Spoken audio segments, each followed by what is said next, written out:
What's going on, y'all?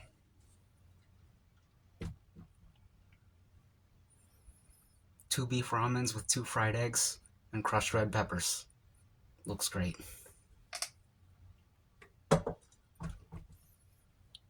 Waters. Looks great.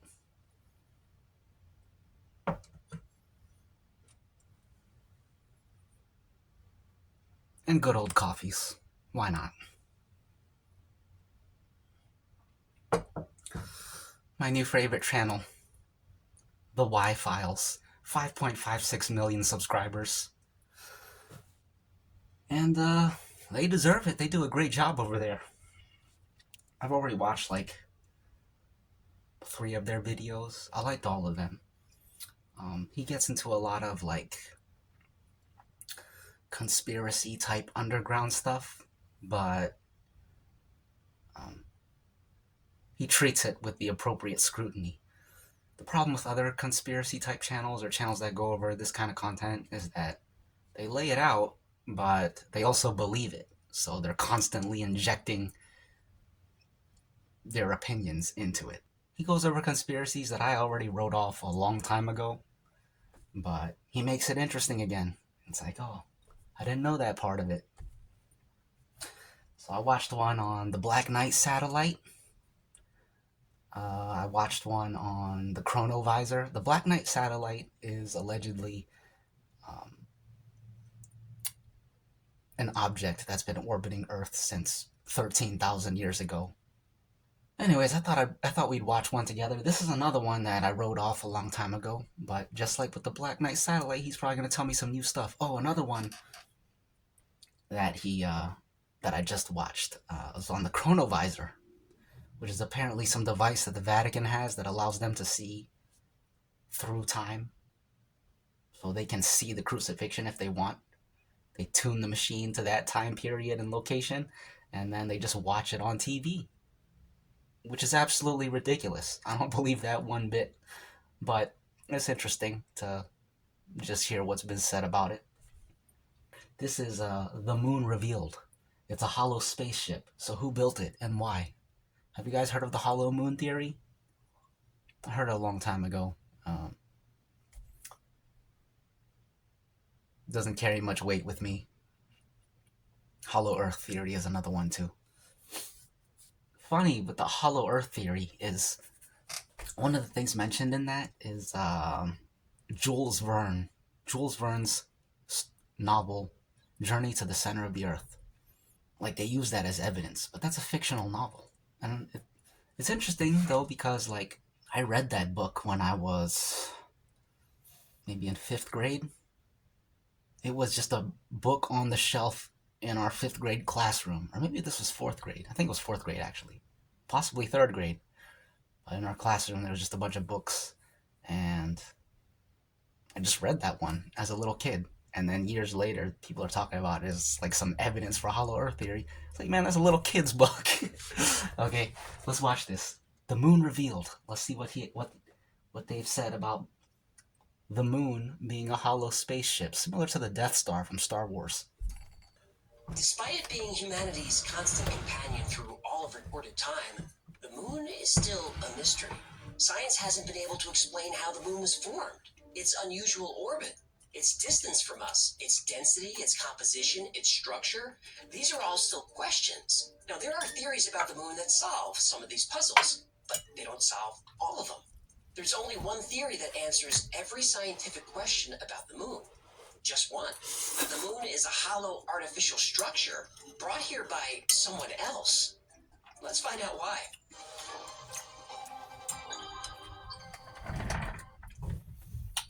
Right now, I've already heard some stuff I'm not so sure about. When he says they don't know anything about the moon's composition or how it was formed and all that, I'm pretty sure they know some of that. It sounded like he was saying they don't know nothing about it. They brought back rocks. I'm sure they know what it's made of, at least. And they can see, the telescopes can see the compositions of things. I forget how it works. But I think they call it light spect. I don't know. Never mind. Let's just watch this. Let's start at at the beginning. We're taught that the moon has been here forever. But there's controversy about this because scientists can't agree on how the moon was formed in the first place. The first theory of how the moon became linked to the Earth is the capture theory. It says the moon was just floating along, drifted near the Earth, and was pulled into orbit. This is almost impossible. Another explanation is the accretion theory, that the moon and Earth formed out of dust clouds in the early solar system. But when systems form through accretion, they share similar traits. If the moon was formed this way, it would have an iron core, like the Earth. It would spin on an axis, like the Earth. But neither of these are true. The fission hypothesis was popular for a while. That's all very interesting. I would have assumed it was the accretion theory. It all formed from the same disk. Interesting. The moon was formed out of rock in the Pacific Ocean that was flung into space. But we later learned that moon rock is much older than the bottom of the ocean, so this is unlikely. The most popular explanation is the giant impact theory. This says that a large object about the size of Mars smashed into the proto-Earth. The debris field from the collision coalesced to create the Earth-Moon system. Again, these conditions would have to be so perfect that the odds are astronomical. Right. Now, a recent theory is a combination of all of these. That a large object collided with the Earth about 4.5 billion years ago, essentially vaporizing it. And this vapor is called a synestia. And the synestia was spinning very rapidly, forming a torus. And the moon formed on the edge of this torus. Whoa, hold on. Taurus? What's a torus? Well, this shape is a torus. That looks like a donut. It does, but in geometry, if you revolve a circle around an axis in three-dimensional space, it's called a torus. Cheers. I wonder why you're not popular at parties. I'm very popular at parties, aren't I? Not interested in the we jokes. Still don't know how the moon was created. You would think that actually going to the moon and collecting rock samples would solve some of these puzzles. But when moon rocks were brought back and studied, it only created more questions. Interesting.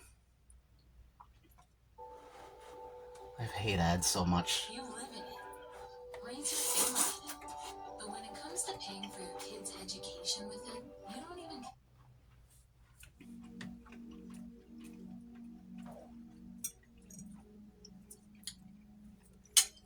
I broke the Since yolk. landing on the moon in 1969, The moon landing was as fake as a teenager's Instagram. I knew you were going to do this. Look, do you like the idea that the moon is a hollow spaceship? Well, yeah, I gotta admit, I do kind of like this idea. Okay, so for us to explore this theory, you need to concede that we went to the moon. Fine, I will concede we went to the moon. Thank you. But I like that. those were unmanned missions. The landings were actually filmed in a studio in Burbank, California. Fine, I'll take what I can get. Moon rocks and soil samples brought back from the moon are strange. On Earth, the newest rocks are at the surface, and the rock gets older as you go deeper. This is obvious and logical. But on the moon, the soil on the surface is older than the rocks underneath. And the surface rocks are older than the rock underneath them. That's It's crazy. backwards. The only way this happens on Earth is when we drill, dig, and mine, bringing older material to the surface. But we see this all over the moon. Now, if the moon was somehow hollowed out, older rock would be on top. But the list of anomalies goes on. Typical planetary structures have denser materials toward the core and lighter materials toward the surface. On the moon, this too is reversed, and no one could really explain why. The moon's surface is pockmarked by asteroid impacts that have happened for billions of years, so you would expect the rock around the impact craters to be different ages. But there is a strange uniformity in the age of these rocks. The chemical makeup of lunar dust is also very odd. If lunar dust is the result of billions of years of impacts, why does it have a different chemical makeup of the rocks around it? The moon doesn't have a magnetic field, yet moon rocks are strongly magnetized. The Earth is 4.6 billion years old, but the oldest rocks we found are much younger than that. Moon rocks are older, much older.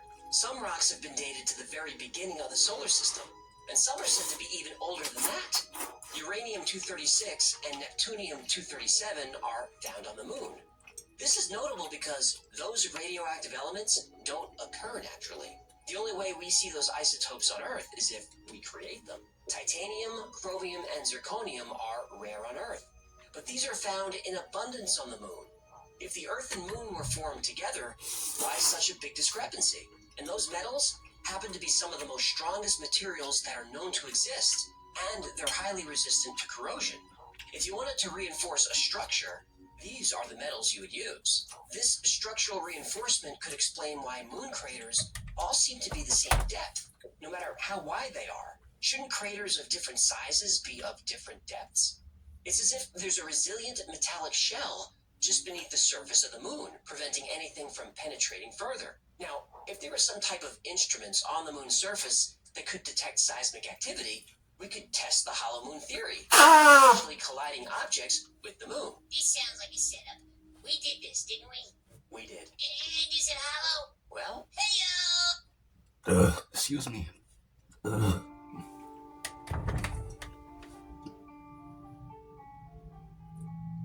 Dang. after returning to the command module, the Apollo 12 crew intentionally released the lunar lander, crashing it into the moon's surface. Then something very unexpected happened. Seismic measurements showed that the moon rang like a bell and reverberated for more than an hour. This was with a very small object compared to the size of the moon.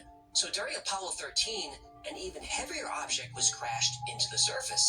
This time, the moon rang for over 3 hours. The moon rang like a bell? It rang for over 3 hours? It's a hollow spaceship. It is. We'll see what else he has to say.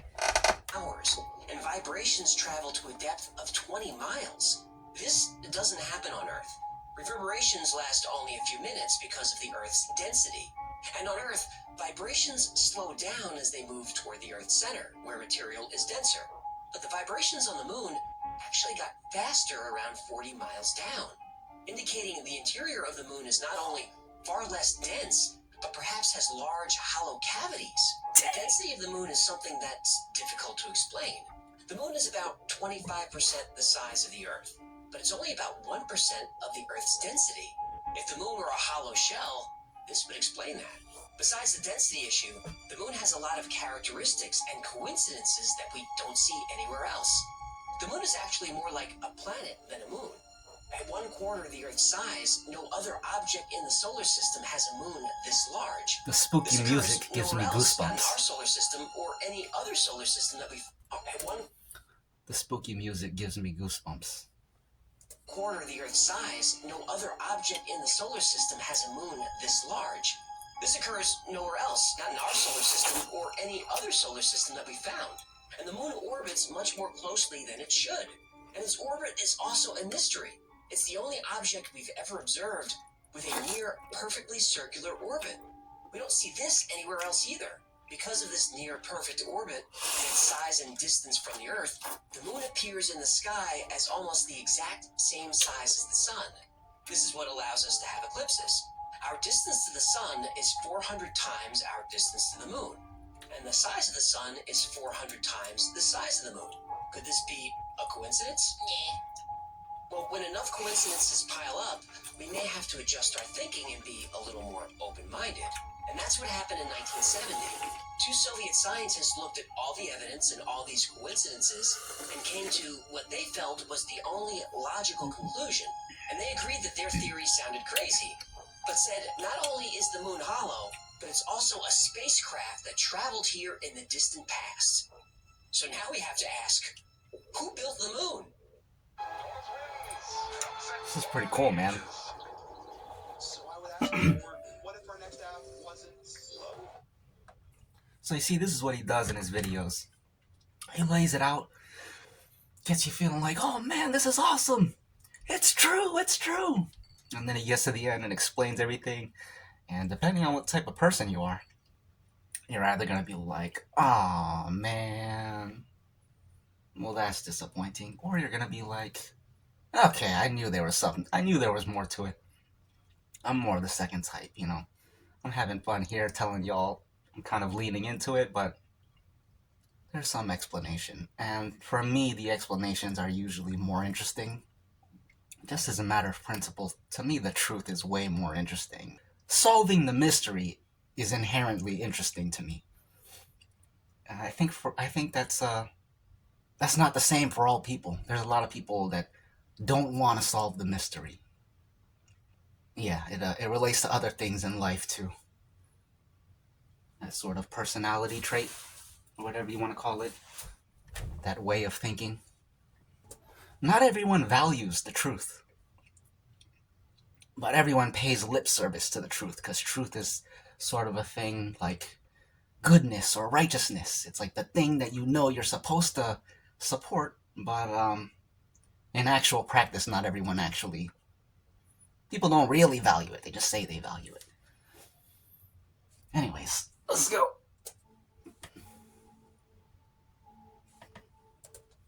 The lunar orbiter experiments had vastly improved knowledge of the moon's gravitation field and indicated the frightening possibility that the moon might be hollow. Excuse me. Every ancient culture on Earth has stories about the moon. But it's interesting that the further back you go, the fewer stories there are. And if you go back far enough, there are stories that talk about a sky before the moon arrived. Roman and Greek authors in the 5th century BC have stories about the Proselynes, and they lived in an area called Arcadia.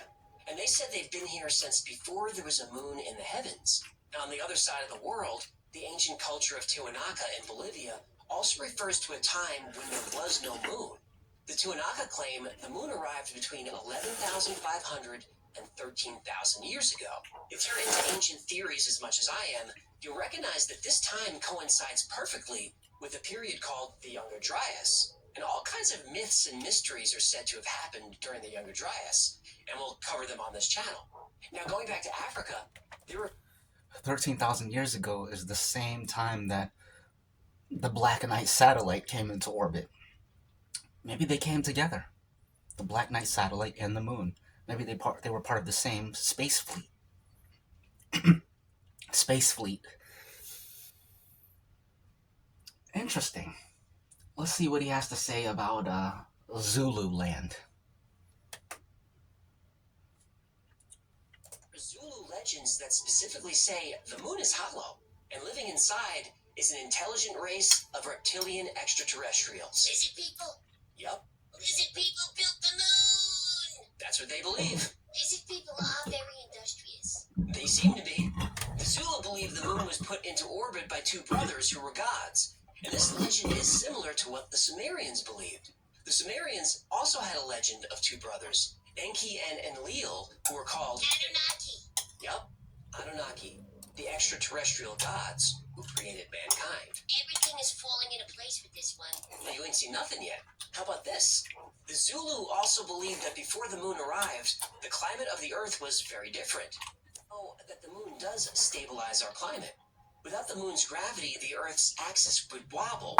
There would be no consistent seasons, no tides, extreme weather. The presence of the moon is what allows life on Earth to thrive. So, back to the Zulu. The Earth was covered by a thick layer of water vapor, and you could only see the sun through this hazy mist. When the moon was finally placed into orbit, all this water vapor fell at once, and it created a cataclysmic global flood. Always a flood. Always, every time. Every ancient culture has a flood myth. Meet Max Out. He's a credit wrecker. Doesn't know that using his full line of credit can lower his score. Don't be like Max Out. Learn how to avoid the wreckers at credit.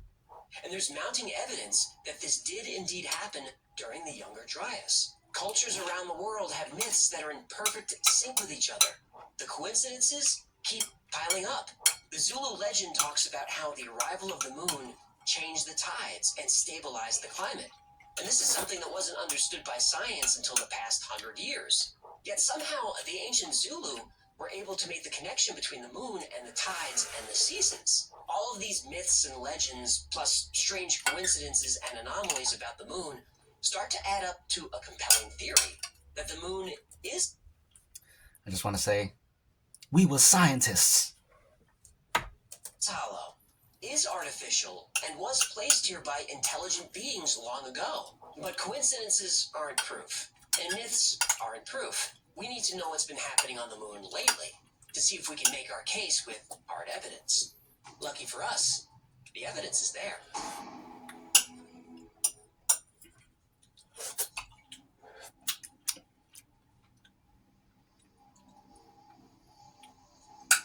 Science tells us Best possible explanation for the moon is observational error. The moon doesn't exist. All existing explanations for its presence are fraught with difficulties.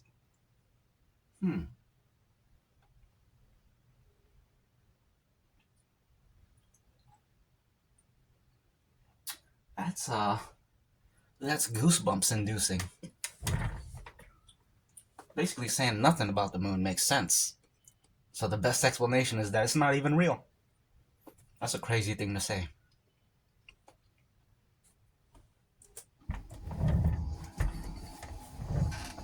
Science tells us that the moon is a cold, lifeless place. It has no atmosphere. There hasn't been seismic activity for millions of years. Its core, unlike the Earth's, is cold. For a supposedly dead world, there's an awful lot of activity up there.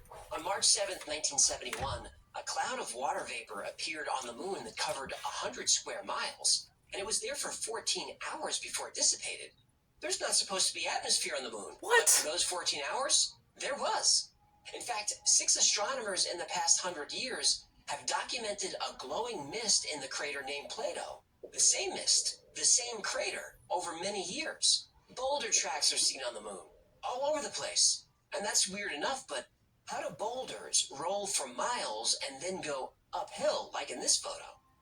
And since the days of Aristotle, astronomers have seen strange lights appear on the surface of the moon, sometimes visible with the naked eye.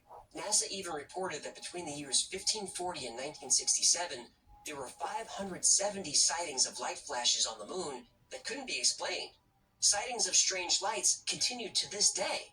The Aristarchus crater was photographed in 1992, and it shows a glowing blue light, now called the Blue Gem.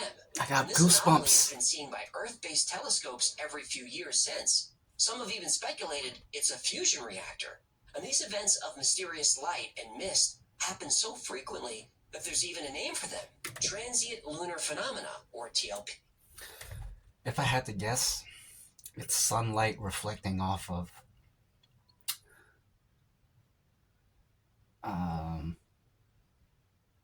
metallic rock faces, metallic bits within the rock.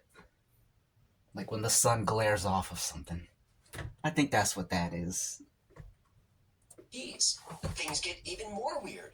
There are plenty of photographs of what appear to be artificial objects on the surface of the moon. Towers that reach several miles high.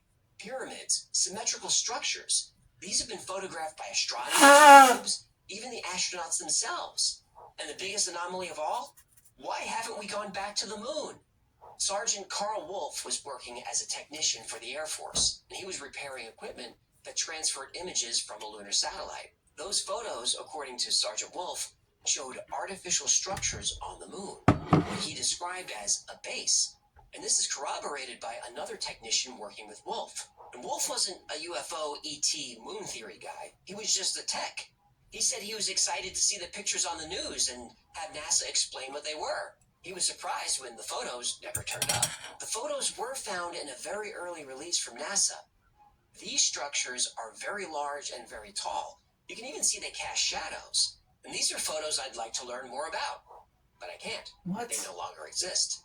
Though almost immediately after landing on the moon, the Apollo 11... I just want to say, that's absolutely infuriating. The way the government just hides stuff. And it's like, man, I know you guys are hiding stuff. They're just like, nope, we're not hiding anything. And everybody knows you're hiding it. Can we please just see? We want to know. That's annoying. Let's continue. Crews said they saw something that shook them up. Watch the press conference they gave when they returned. These men aren't acting like they made history or had a life-changing experience. It's a beginning of a new age. Like he's seen a ghost. They look sad, frightened, uncomfortable, even depressed. Why? Is there a reason we haven't returned to the moon? And could it be that the Apollo missions discovered something that ancient cultures knew centuries ago? Something that reputable scientists believe is the only answer to this list of mysteries. That the moon is not what it seems or what we've been told. The moon is hollow, artificially constructed, and appeared in Earth's orbit from somewhere else. I got far away. goosebumps. Makes sense to me. Does it make sense to you? No, there's gonna be more to it. So what can science explain about the hollow moon? He's about to ruin it, burst everyone's bubble, and explain everything. So, fasten your seatbelts. Let's see what he says. Not going back to the moon. I believe Neil deGrasse Tyson has talked about that a bunch of times. But, I believe they just lost interest, and it costs money. And, yeah, the only reason they really funded all the NASA stuff in the first place is to compete with Russia, because the Russian space program was booming, and it was like, man, technological arms race, we got to keep up. We're in the Cold War right now, we got to step up. So that was why we went in the first place. And once that all the war stuff died down, so too did the space stuff. So totally unrelated to what they saw on the moon, I think. But we'll see. We'll see. If you want to believe they saw something up there and got spooked and said, we're never coming back here, you could believe that too. In some sense, I would like to believe that too. That'll be cool. Creepy, spooky, but also cool. Moon spaceship theory. Well, the formation of the moon is still unknown, so score theory 1, science 0. The density problem is said to be because after the giant impact, the Earth's upper mantle formed the moon. The mantle is much less dense than the core. Okay, the problem with this is the giant impact theory probably isn't what happened. And the theory about the Earth and the moon forming out of that big donut shape? In geometry, that's called a torus. Torus. Well, that wouldn't explain the density discrepancy. We're told the moon ringing like a bell is because the moon is much less dense. The moon's rock has much less water, so vibrations reverberate longer and farther. This can't be proven, but okay. The perfect eclipses? Well, here's where science wins. The eclipses aren't exact. They're close, but not perfect. Besides, the moon is drifting farther away from the Earth every year, so eclipses are becoming less and less perfect all the time.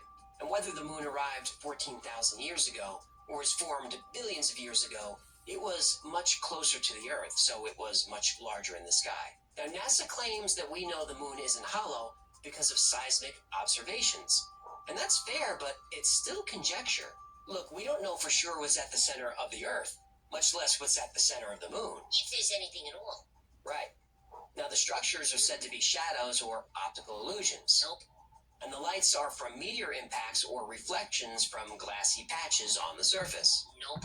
But the bottom line is this. Yes, the hollow moon spaceship theory is a wild one, I admit that. And many of the anomalies found on the moon can be explained.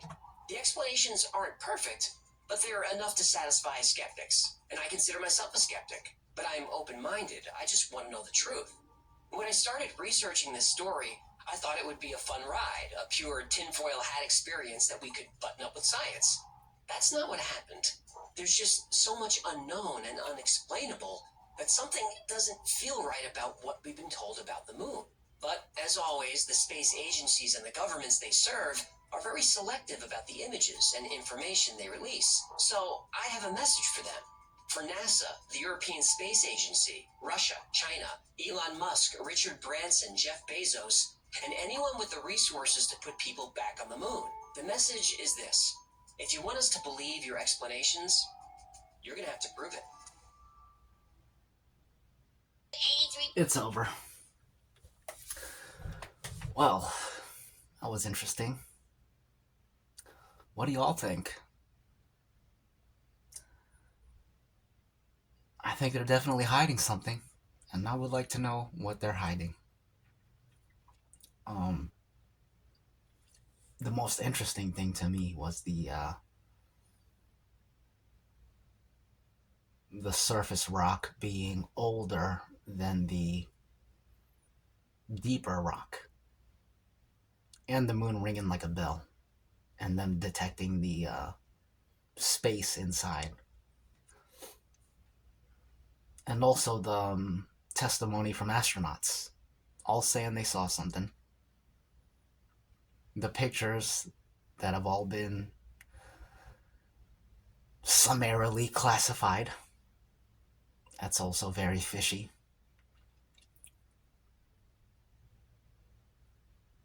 Hollow spaceship? I don't know. But are there bases up there? There could be. Moon bases. Interesting stuff. I don't know. Anyways, I finished eating this ramen noodles, and now we have some coffee. I might as well make a toast. I'm not going to drink all of this on camera. We'll make a couple toasts and get out of here. Here's to learning.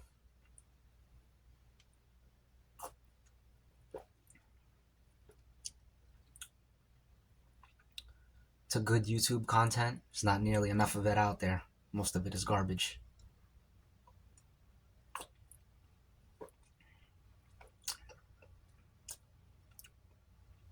To using your brain.